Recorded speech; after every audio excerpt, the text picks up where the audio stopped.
السلام علیکم ورحمۃ اللہ تعالی وبرکاتہ۔ جامعہ رضویہ منظر اسلام کے آن لائن سبق میں آپ کا خیر مقدم ہے۔ پیارے بچوں، کھولتے ہیں اپنی کتاب المعتقد المنتقد، کچھ عبارت پڑھ لیتے ہیں۔ بسم اللہ الرحمن الرحیم۔ قال السعد فی شرح المقاصد والمتکلمون لما لم یقولوا بقدم شیء من الممکنات کان اثبات القدیم اثباتا للواجب۔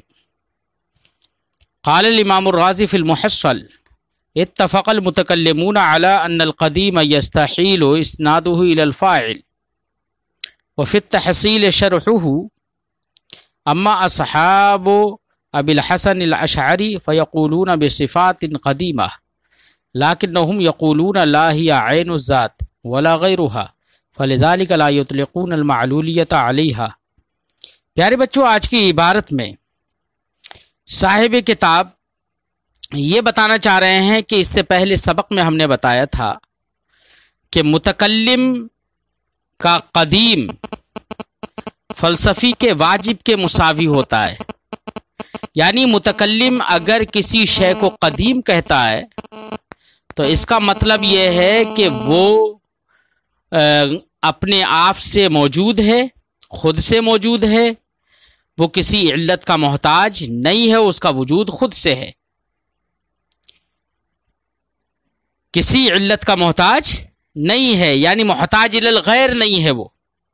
تو جس کو بھی قدیم کہیں گے متکلمین، اس کا مطلب یہ ہے کہ وہ محتاج الغیر نہیں ہے۔ اب صفات الہیہ کو انہوں نے قدیم کہا، تو صفات الہیہ کے قدیم کہنے کا مطلب یہ ہے کہ وہ غیر کا محتاج نہیں ہے، جبکہ صفات الہیہ اللہ کی ذات کے ساتھ قائم ہے اور وہ غیر کی محتاج نہیں ہے۔ تو اب اس اصطلاح کو جاننے کے بعد یہ سمجھ میں آ گیا کہ صفات الہیہ کے قدم کے قائل ہیں، اور جو قدیم ہوتا ہے وہ غیر کی طرف منسوب نہیں ہوتا ہے، دوسرے کی طرف اس کی نسبت نہیں ہوتی ہے، وہ محتاج الغیر نہیں ہوتا ہے۔ تو اس کا مطلب یہ ہوا کہ صفات قدیمہ اللہ رب العزت کی وہ معلول نہیں ہے کسی شے کی، بلکہ وہ اللہ کی ذات کے ساتھ قائم بذات ہی تعالی ہیں، بے اقتضاء ذات ان کا قیام ہے، بالایجاب ہے، بالاختیار نہیں ہے ان کا قیام۔ اور جب اللہ تعالیٰ کی ذات کے ساتھ قائم ہے تو اللہ کی ذات ان صفات کی غیر نہیں ہے۔ اس سے یہ بھی سمجھ میں آ گیا، جب غیر نہیں ہے تو اگر صفات کے قدیم ہونے کا قول کیا جائے گا تو تعدد قدمہ بھی لازم نہیں آئے گا۔ اسی بات کو بیان کرنے کے لیے مصنف نے ما قبل کے سبق میں جو موجود کے بارے میں تحقیق پیش کی تھی، وہ اسی بات کو ثابت کرنے کے لیے، تاکہ آپ کے یہ ذہن میں آ جائے کہ قدم متکلم واجب فلسفی کے مساوی ہوتا ہے، جو غیر کا محتاج نہیں ہوتا ہے۔ تو صفات الہیہ کو اگر قدیم کہا جائے گا تو وہ صفات الہیہ اللہ کی ذات کے ساتھ قائم ہوں گی اور اللہ کی ذات کا غیر نہیں ہوں گی، جس کو اہل سنت و جماعت نے یہ کہا کہ وہ صفات الہیہ نہ عین ہے نہ غیر ہے۔ اسی بات کو بیان کرنے کے لیے صاحب کتاب تائید کے طور پر علامہ سعد الدین تفتازانی کا ایک قول جو کہ شرح المقاصد میں انہوں نے کیا ہے وہ پیش کر رہے ہیں۔ فرماتے ہیں قال السعد فی شرح المقاصد، علامہ سعد الدین تفتازانی نے شرح المقاصد میں فرمایا والمتکلمون لما لم یقولوا بقدم شیء من الممکنات، متکلمین نے ممکنات میں سے کسی شے کے قدم کا قول نہیں کیا۔ جب قدم کا قول نہیں کیا کان اثبات القدیم اثباتا للواجب، تو اب قدیم کا اثبات ان کے نزدیک واجب کا اثبات ہوگا، کیونکہ ممکنات میں سے کسی کے قدیم ہونے کے قائل نہیں ہے متکلمین۔ جب کسی کے قدیم ہونے کے قائل نہیں ہے ممکن میں سے، اور محال کا وجود نہیں ہوتا ہے، تو بچا کیا ممکن، بچا کیا واجب۔ تو اب قدیم جہاں پر بھی وہ قدم کا اثبات کریں گے تو وہاں پر واجب کا اثبات ہوگا۔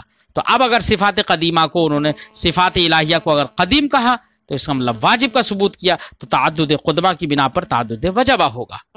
لیکن صفات واجب، اب وہ صفات واجب ضرور ہوں گی، لیکن اللہ رب العزت کی ذات کے تقاضے سے واجب ہوں گی، بالایجاب واجب ہوں گی، بالاختیار واجب نہیں ہوں گی کہ ان کے حدوث کا قول، کیونکہ جو شے بالاختیار صادر ہوتی ہے وہ حادث ہوتی ہے، اسی کو اعلیٰ حضرت علیہ رحمۃ و رضوان نے المستند میں فرمایا کہ صفات الہیہ واجب بالذات ہیں، واجب للذات ہیں، بالایجاب ہیں، بتقاضۂ ذات ہیں، یہ فرمایا اعلیٰ حضرت علیہ رحمۃ و رضوان نے۔ بہرحال جب ممکنات میں سے کسی شے کے قدم کا قول نہیں کیا متکلمین نے تو قدیم کا اس بات کرنا یہ واجب کا اس بات ہوگا ان کے نزدیک۔ قال الامام الرازی، امام رازی علیہ رحمۃ و رضوان نے فرمایا محصل میں اتفق المتکلمون علی ان القدیم یستحیل اسنادہ الی الفاعل، متکلمین کا اتفاق ہے اس بات پر کہ قدیم کی اسناد کسی کی طرف کا فاعل کی طرف کرنا یہ محال ہے۔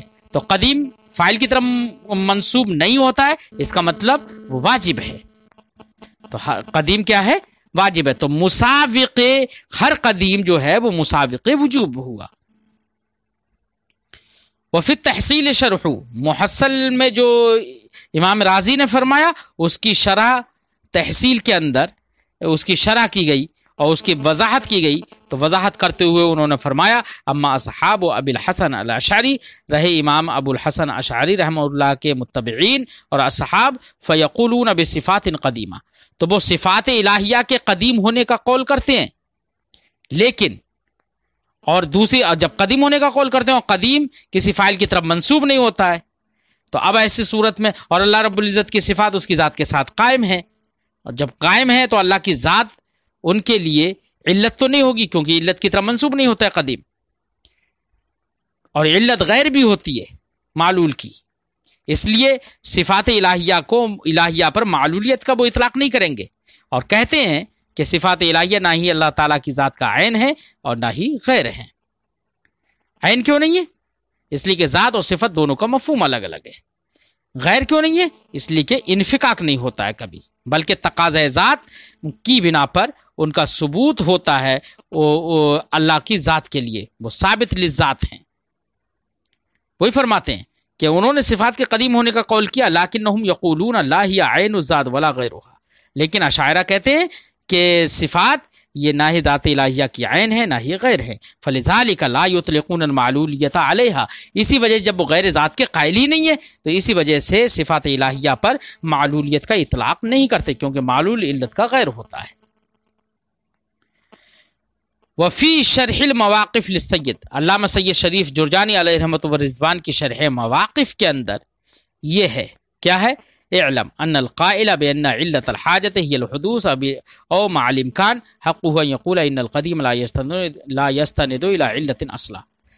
فرماتے ہیں کہ متکلمین کے نزدیک چونکہ احتیاج اور حاجت کی علت کیا ہے؟ حدوث ہے، اور فلاسفہ کے نزدیک ممکن کے اندر حاجت کی علت امکان ہے، چاہے امکان حاجت کی علت ہو چاہے حدوث حاجت کی علت ہو، دونوں صورتوں میں جو بھی ممکن ہوگا، جو بھی حادث ہوگا وہ محتاج الی الغیر ہوگا، محتاج الی العلت ہوگا، احتیاج ہوگی تو کسی نہ کسی علت کی محتاج ہوگا وہ، اور اس کے برخلاف اگر کسی کو قدیم کہا جا رہا ہے تو قدیم ہونے کا مطلب یہ ہوا کہ وہ محتاج الی العلت نہیں ہے، یہ تو مطلب ہوا نا، کسی علت کی طرف اس کی اسناد نہیں کی جا سکتی، کیونکہ اسے کسی جو قدیم ہوگا وہ کسی مؤثر کا محتاج ہی نہیں ہوگا بالکل قطعی طور پر۔ بات سمجھ میں آئی؟ تو لہذا اگر قدیم کہہ دیا جائے کسی کو تو اس کا مطلب یہ ہوگا کہ وہ کسی موجب کی طرف اس کی اسناد کرنا صحیح نہیں ہوگی، کسی علت کی جانب اس کی اسناد نہیں کی جا سکتی۔ جب علت کی جانب اسناد نہیں کی جا سکتی، لہذا صفات باری تعالیٰ قدیم ہے تو اس کو علت کی جانب منسوب نہیں کیا جا سکتا، کیونکہ علت غیر بھی ہوتی ہے، لہذا صفات کا غیر ہونا لازم آئے گا۔ علت کا جو محتاج ہوتا ہے وہ حادث ہوتا ہے، اور صفات باری تعالیٰ کو اگر علت کی طرف محتاج مان لیا تو ان کا حدوث یا امکان کا قول کرنا لازم ہو جائے گا پھر، جبکہ اور جب اگر صفات باری تعالیٰ کو حادث یا ممکن کہہ دیا جائے تو اب ایسی صورت میں اللہ رب العزت کا محل حوادث ہونا لازم آئے گا، اس لیے یہ سب باطل ہے۔ فرماتے ہیں وفی شرح المواقف للسید، علامہ سید شریف جرجانی علیہ رحمۃ و رضوان کی شرح مواقف میں یہ عبارت ہے، کیا؟ وَعْلَمَ أَنَّ الْقَائِلَ بِأَنَّ عِلَّةَ الْحَاجَةِ هِيَ الْحُدُوثُ أَوْ مَعَ الْإِمْكَانِ، کہ جان لو کہ وہ شخص جو یہ کہتا ہے کہ علت کی حاجت کی علت وہ حدوث ہے یا حدوث مع الامکان ہے تو حق ہو، تو اسے یہ حق پہنچتا ہے کہ وہ کہے ان القدیم لا یستند الی علت اصلا، کہ قدیم کسی علت کی طرف بالکل منسوب نہیں ہوتا۔ کیوں؟ لأنہ لا حاجت لہ الی مؤثر قطعا، کیونکہ اس کو کسی قدیم کو کسی مؤثر کی قطعی اور یقینی طور پر حاجت نہیں ہوتی ہے۔ جب حاجت ہی نہیں ہوتی ہے فلا یتصور منہ القول، تو ایسے کہنے والا جو کہ حاجت کی علت حدوث یا امکان مانے، اس کی جانب سے یہ کہنا متصور نہیں ہوگا بأن القدیم یجوز اسنادہ الی الموجب، کہ قدیم کی اسناد موجب کی طرف کرنا جائز ہے، یہ کہنا متصور نہیں ہوگا۔ خلاصہ گفتگو یہ ہے کہ جو قدیم ہوتا ہے وہ مساوی واجب فلسفی ہوتا ہے، اور جب جو واجب فلسفی جو واجب ہو گیا تو اب اس کی اسناد کسی موجب کی جانب کسی وہ نہیں ہوگی اور نہ ہی وہ کسی علت کا محتاج ہوگا۔ لہذا قدیم کا اس بات کا مطلب یہ ہے کہ وہ واجب ہے، لیکن واجب بالذات نہیں بلکہ واجب لذات الہی ہے، یہ ذہن میں رہے۔ وفی حاشیۃ البرجندی علیہ، اور اسی پر شرح مواقف پر جو حاشیہ ہے، حاشیہ برجندی، اس کے اندر یہ عبارت ہے کیا؟ ولا یتصور منہم الاتفاق، علماء کی جانب سے اتفاق متصور نہیں ہے۔ کیا؟ کس بات پر اتفاق؟ اس بات پر اتفاق متصور نہیں ہے کہ قدیم یہ واجب کا مساوی ہے یا دونوں الگ الگ ہیں یا مترادف ہیں، تو کسی نے ترادف کا قول کر لیا، کسی نے تساوی کا قول کر لیا، کسی میں عموم خصوص مطلق کا قول کر لیا، الگ الگ اقوال کیے، تو یہ علماء کی طرف سے متصور نہیں ہے۔ لیکن ما قبل کی تحقیق سے یہ معلوم ہو گیا کہ قدیم متکلم مساوی ہوتا ہے واجب فلسفی کے، لہذا واجب فلسفی جیسے علت کا محتاج نہیں ہوتا، ویسے قدیم متکلم بھی علت کا محتاج نہیں ہوگا۔ بات سمجھ آئی بچوں؟ اب اس کے یہ فرمانے کے بعد انہوں نے کہا وَأَقُول، اور میں کہوں گا بَلْحَقُّهُ، بلکہ اس کا حق یہ ہے ان یقولا، کہ یہ شخص کہے القدیم یساوی الواجب، کہ قدیم واجب کے مساوی ہے، فلزمہم، تو جب واجب کے مساوی ہونے کا قول یہ کر لے تو اب ان لوگوں کو لازم ہے، ان قول کرنے والوں کو کیا؟ نفی و صفات واجب القدیمہ، کہ واجب کی صفات قدیمہ کی نفی کریں۔ کیوں؟ اس لیے کہ تعدد وجب لازم آ جائے گا، وَإِلَّا لَزِمَ تَعَدُّدُ الْوَاجِبِ بِالذَّاتِ، ورنہ تو تعدد واجب بالذات لازم آئے گا۔ لیکن بچوں صحیح بات یہ ہے کہ تعدد واجب بالذات لازم نہیں آئے گا۔ کیوں؟ اس لیے کہ صفات الہیہ واجب بالذات نہیں ہے بلکہ واجب لذات ہیں، یعنی واجب لذات الہی ہے، نہ کہ واجب بالذات، یعنی خود سے واجب نہیں ہے بلکہ بتقاضۂ ذات واجب ہے، جیسے کہ اعلیٰ حضرت نے فرمایا ہے۔